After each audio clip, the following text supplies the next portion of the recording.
చదువుకున్నవాడేమో లాజికల్గా వెతుక్కుంటాడు, చదువు లేనివాడేమో పసిబిడ్డలాగా నమ్ముతాడు. మీకు ఒక చిన్న విషయం చెప్పనా? 5 రొట్టెలు 2 చేపలు యేసు ప్రభుకి ఇచ్చింది ఎవరు? పెద్దగా చెప్పండి. చిన్నోడు. అసలు అప్పుడు ప్రసంగం జరిగింది కదా, యేసయ్య వాక్యం చెప్పాడు, అందరు విన్నారు. దేని గురించి చెప్పుంటాడు ఆయన? విశ్వాసాన్ని గురించే చెప్పుంటాడు యేసయ్య. అంతకుమించి ఏం చెబుతాడు?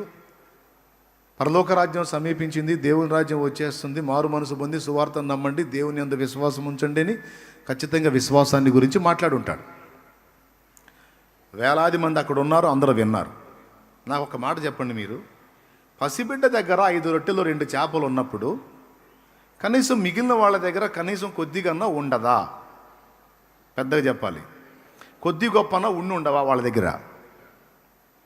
దాదాపు పురుషులే 5,000 మంది అంటే స్త్రీలు ఇంకా అంత వేసుకోండి, పిల్లలు ఇంకా అంత వేసుకోండి, కనీసం 12 నుంచి 15,000 మంది అక్కడ గుంపు. ఓకేనా?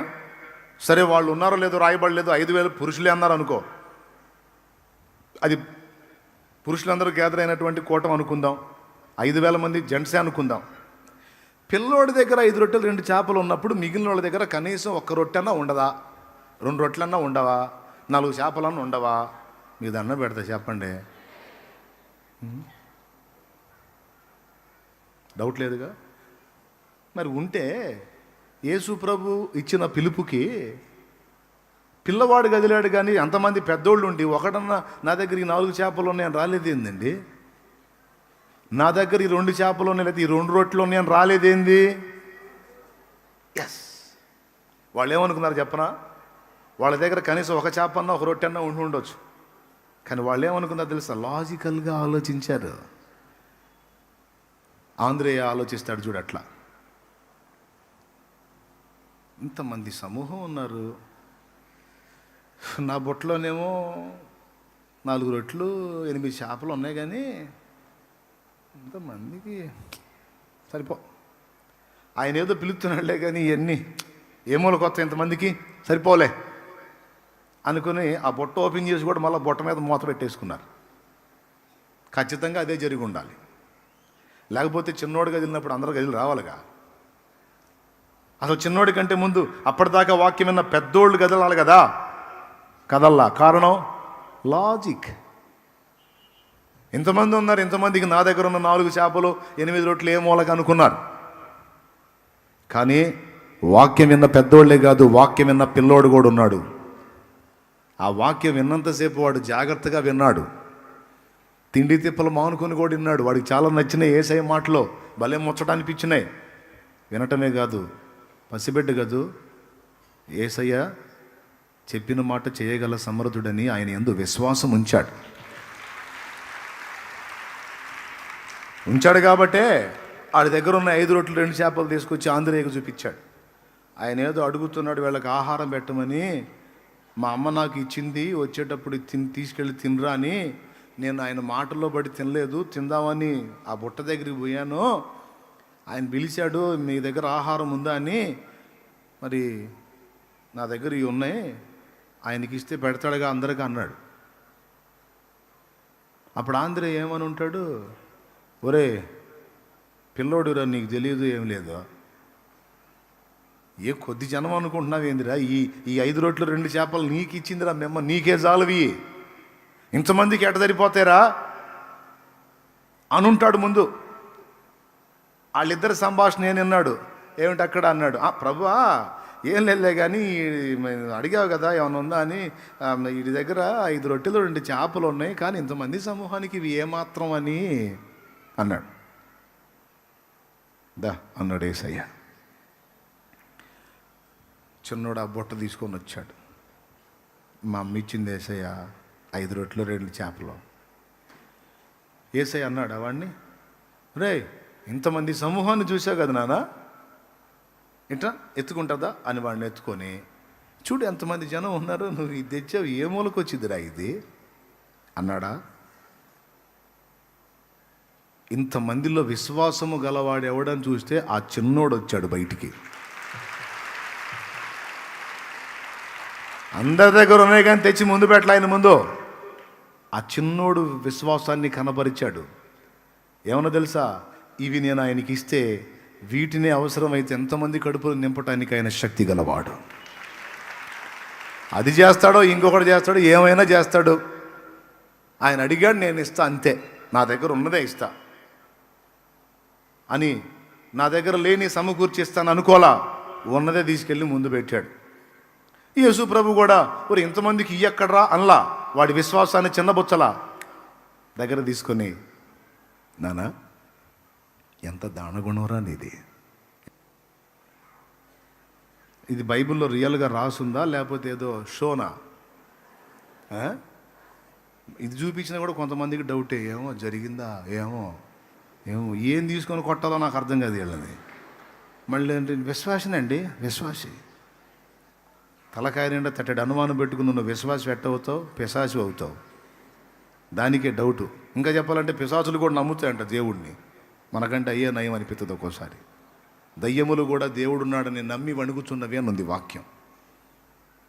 ప్రియమైన దేవుని బిడ్డలారా, విశ్వాసం యొక్క గొప్పతనం అది. నా దగ్గర ఉన్నది కొంచెమే, నా ప్రభు చేతికి ఇది ఇస్తే అవసరమైతే ఈ కొంచాన్నే ఉపయోగించి అందరి కడుపులో నింపే దమ్ము యేసయ్యకుందని నమ్మాడు. నీకున్నది కొంచెమే కావచ్చు, అది రవ్వంతే కావచ్చు, దాన్నే విస్తారం చేసి వాడుకుంటాడు నా యేసయ్య. ఆశీర్వదిస్తాడు నువ్వు విశ్వసించగలిగితే. నేను దేవుని పనికి వచ్చినప్పుడు ఇదే పాయింట్తో వచ్చాను. నేను నాకేదో పెద్ద సబ్జెక్ట్ ఉంది, నేను పెద్ద జ్ఞానవంతుడిని, మంచి నైపుణ్యం కలిగిన వాడిని, అన్నీ పొందుకొని వచ్చానని నేను చెప్పలా. నా ప్రభువుని గురించి నాకు తెలిసినంత వరకు నాకున్న జ్ఞానంలో నేను ఇతరులకు ప్రకటిస్తాను అని నడుంగట్టా. దేవుని ముందుకు వచ్చి అదే అడిగా. నా కళ్ళ ముందు నశించిపోతున్నారు, నేను చూస్తూ ఉండలేకపోతున్నా. నువ్వు నీ పనికి పిలుస్తున్నావు కనుక నేను కదులుతున్నా. 5 రొట్టెలు 2 చేపలు తెచ్చిన చిన్నవాడిని ఆశీర్వదించి వాడి దగ్గర ఉన్న 5 రొట్టెలు 2 చేపల్ని అందరి కడుపులో నింపడానికి వాడుకున్నట్టు నాకు నువ్వు ఇచ్చిన దానిలో నుండే నీ ముందుకు తెస్తున్నా. దీనిలో నుంచే నీ బిడ్డలందరికీ తృప్తి కలిగించు తండ్రి అని ప్రార్థన చేస్తాను. హల్లెలూయా, చెప్పు గట్టిగా. నా దేవుడు నమ్మదగిన దేవుడు. చివరికి చూడండి, అందరి కడుపులు నింపి మిగిలిన మొక్కలన్నీ పోగు చేపిస్తే 12 గంపలు మిగిలినాయి అంట. 12 గంపలు. శేషం కూడా మిగిలిచ్చాడు మళ్ళీ చిన్నోడికి. వాడేం చేసుకుంటాడు 12 గంపలు? ఈ మాట ఎందుకు చెప్తున్నానంటే, మిగిలిన వాళ్ళ దగ్గర రొట్టెలు ఉండొచ్చు, చేపలు ఉండొచ్చు, 1 2 ఉండొచ్చు, కానీ ఎవ్వరూ విశ్వసించలా. అప్పటిదాకా విశ్వాసాన్ని కూర్చిన ప్రసంగం విన్నారు, కానీ ఎవరు కూడా దేవుని యందు విశ్వాసం ఉంచిన క్రియ చూపించలా. నేను ఒక మాట చెప్తున్నా, ఒకవేళ ఆ చిన్నోడు కూడా తేడనుకో, అప్పుడు పరిస్థితి ఏంటి? ఒక్కసారి ఊహించండి రివర్స్లో. ఆ చిన్నోడు కూడా తేడు, వాడు కూడా అందరిలాగానే ఓ అబ్బాయి ఇంతమందికి ఎక్కడ అని ఆగాడు అనుకో, అప్పుడు పరిస్థితి ఏంది? దేవుని అద్భుతం అక్కడ ఆగిపోయేది. ఎందుకంటే అవిశ్వాసుల దగ్గర కార్యం జరగదు కదా. ఎంతమందికి అర్థమైంది ఈ ఒక్క ముక్క? దేవుని అద్భుతం అక్కడ ఆగిపోయేది, జరిగేది కాదు. ఆ పసివాడైనా సరే విశ్వాసపు పాత్ర తీసుకొని వచ్చి చూపించాడు కనుకనే దేవుని అద్భుతం అక్కడ అంతమంది చూసి దేవుని మహింపరిచారు.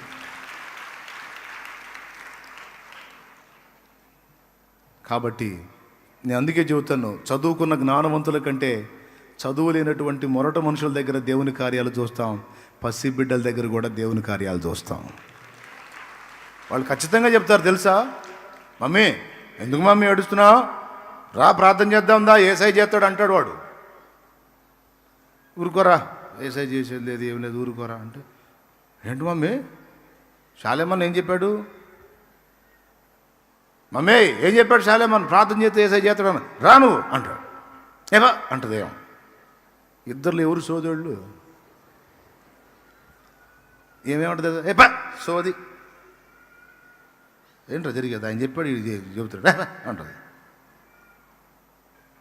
వాడు ఆశ్చర్యం, అన్నేమో అట్ట చెబుతాడు, మా అమ్మేమో ఇట్ట అంటుంది. ఎవరిని నమ్మాలో ఏమని వాడు అయోమయంలో పడతాడు.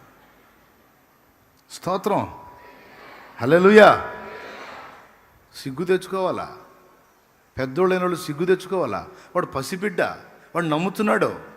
మమ్మీ నాన్నకి సమస్య వచ్చింది, ప్రార్థన చేయమన్నాడు కదా, చాలేమన్నా విశ్వాసంతో ప్రార్థన చేయమన్నాడు కదా, స్వస్థత వచ్చింది అన్నాడు కదా, రామ మీ ప్రార్థన చేద్దాం. పసిబిడ్డ విశ్వాసం. మీరు నమ్మండి నమ్మకండి, నా సొంత మేనకోడల జీవితంలో జరిగింది. వాళ్ళకు ఒక పాప, భార్యాభర్త ఇద్దరు కొన్ని కారణాలను బట్టి విడిపోయారు. విడాకులు కూడా అయిపోయినాయి. ఆ చిన్న బిడ్డ కొన్ని 7 ఏళ్ళు అయింది, 7 సంవత్సరాలు అయిపోయింది వాళ్ళు డివైడ్ అయ్యి. ఆ బుడ్డది పసిబిడ్డ ఉన్నప్పుడు విడిపోయారు. దానికి 7 సంవత్సరాలు దాటినాయి. మరి 7 ఏళ్ళు అంటే మరి వాళ్ళ లైఫ్లు బాగుండాలి కదా, తల్లిదండ్రుల చింత.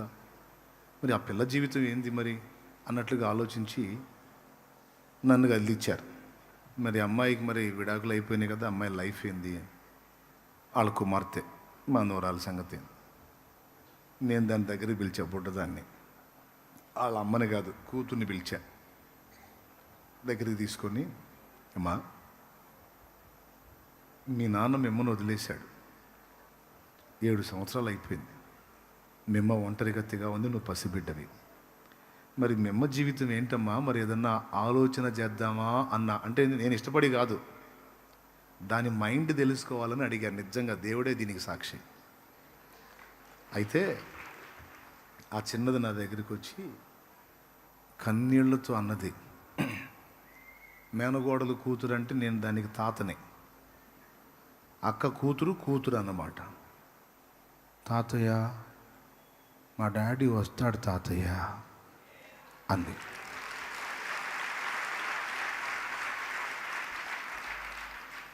ఎట్లా వస్తాడమ్మా, 7 ఏళ్ళు అయింది రాలేదుగా అన్నా. కా తాతయ్య నేను రోజు ప్రార్థన చేస్తున్నా, మా డాడీ వస్తాడు. అది ఎంత జ్ఞానంగా మాట్లాడిందంటే, నాకైతే విశ్వాసం ఉంది తాతయ్య, తెలుగు పదాలు కూడా నత్తి, నాకైతే విశ్వాసం ఉంది తాతయ్య, మా డాడీ వస్తాడు అంది. ఇక నేను ఫ్యామిలీకి వెళ్ళి చూశా. దాన్ని దగ్గరకు తీసుకొని కన్నీళ్లతో, యేసయ్యా ఈ చిన్నదాని విశ్వాసాన్ని నువ్వు సిగ్గుపరచవు. ఈ పసిబిడ్డ వీసుమంతా కూడా లాజిక్ పట్టించుకోకుండా, వీసుమంతా కూడా అనుమానం లేకుండా ఇది పలికిన ఈ మాట నువ్వు విన్నావు, నీ సన్నిధిలో వినబడింది. యేసు నామములో ఇదే జరుగునుగాక అని దాన్ని ముద్దు పెట్టుకొని ఇక ఆ ప్రస్తావన ఇక ఎత్తల. అనతి కాలంలోనే మరి ఆ బిడ్డతో దేవుడు మాట్లాడాడు. ఆ పిల్ల తండ్రితో తను కదిలించబడి భార్యాభర్తలు ఇద్దరు వచ్చి మాట్లాడుకొని కలుసుకొని, ఇప్పుడు ఏం జరిగిందో తెలుసా, ఆయన మారు మనసు పొంది బాప్తిస్మం పొంది నా దగ్గర పరిచారకుడు అయ్యాడు. ఆయన నాకు సహకారిగా మారాడు. అంతేకాదు ఇది ఇంకో పని కూడా చేసింది. ఈ పుట్టది తల్లిదండ్రిని కలపమని ప్రార్థన చేసింది. వాళ్ళిద్దరు 7 సంవత్సరాల తర్వాత తిరిగి ఒక కుటుంబంగా చేర్చబడితే నాకు ఒక తమ్ముడిని అయ్యా అని కూడా ప్రార్థన చేసిందంట. ఇప్పుడు ఆశీర్వాద పాల్ అనేవాడు పుట్టాడు. నేను ఎందుకు చెప్తున్నానంటే, నా ఫ్యామిలీ మ్యాటర్ని ఉల్లాసంగా చెప్పటం కాదు. జీవితాలు పతనమై, కుటుంబాలు చెల్లాచెదురైపోయి, ప్రయత్నాలు విఫలమైపోయి, మూడుబారిన జీవితాలుగా మారిపోయిన బ్రతుకులు చాలా ఉన్నాయి. పసిబిడ్డ విశ్వాసం. నా మనిషి అని నేను గొప్ప చెప్పుకోవటం కాదు, ఎవరైతేనే పసిబిడ్డ. ఏ కార్యమైనా నా తమ్ముళ్ళారా, నా చెల్లెళ్ళారా, నేను నేర్చుకుంది కూడా అదే. నాకు అసాధ్యమే కానీ నా దేవునికి అసాధ్యమైంది ఏది లేదు.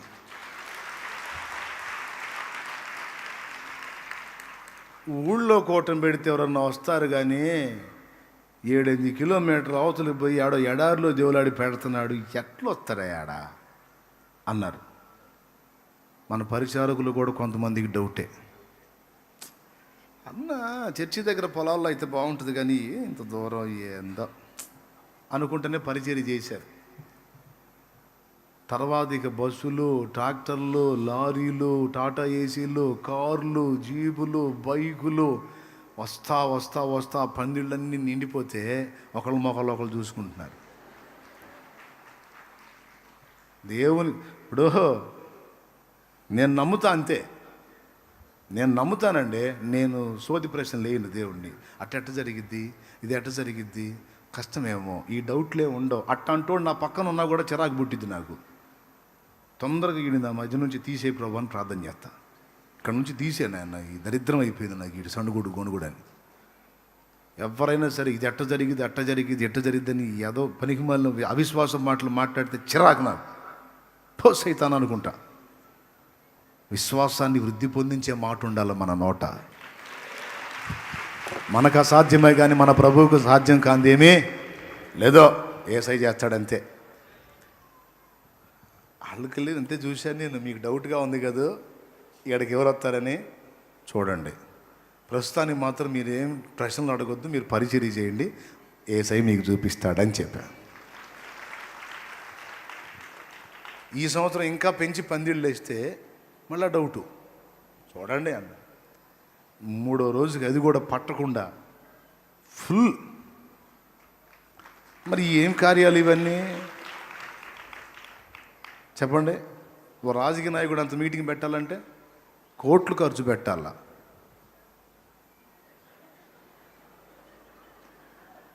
బిర్యానీ ప్యాకెట్ 500, బిర్యానీ ప్యాకెట్ 500,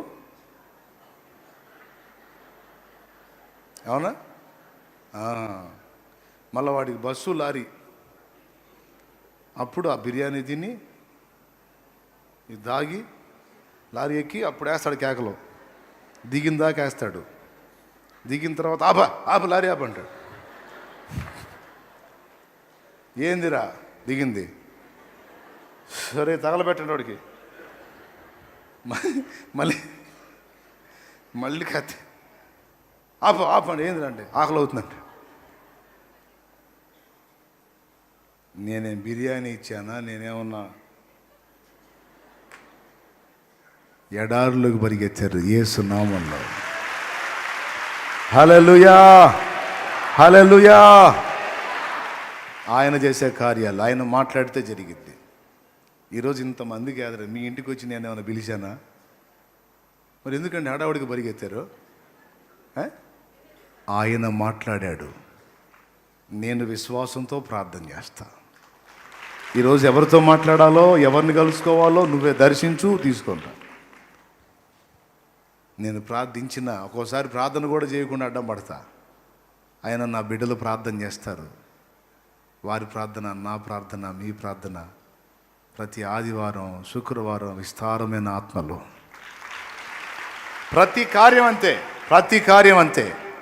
కాబట్టి మీ అందరికీ చెప్తున్నా, ఒక చదువు లేని విద్యావిహీనుడు విశ్వాసం ఉంచినట్టుగా, ఒక పసిబిడ్డ దేవుని వాక్యాన్ని నమ్మినట్టుగా నువ్వు నమ్మితే, విశ్వసించగలిగితే, ధైర్యం తెచ్చుకోగలిగితే ఎంత బాగుండు. నువ్వు దేవుని అలానే నమ్మగలిగితే ఎన్ని కార్యాలు చూస్తావు నువ్వు. కాబట్టి అనుమానాలు తీసేయి. చెప్పు, ఏం మందు? యేసు రక్తం మందు. చెప్పు, ఏం చెప్పింది? ఏం కొట్టాము ముసలమ్మ? యేసు రక్తం మందు అండి. దేవునికి మహిమ. చూడటానికి విశ్వాసం వెర్రిచర్యలాగా ఉంటుంది, కానీ చివరికి విశ్వాసం వెర్రిచర్య అన్నవాడు వెర్రోడైపోతాడు. అంతే.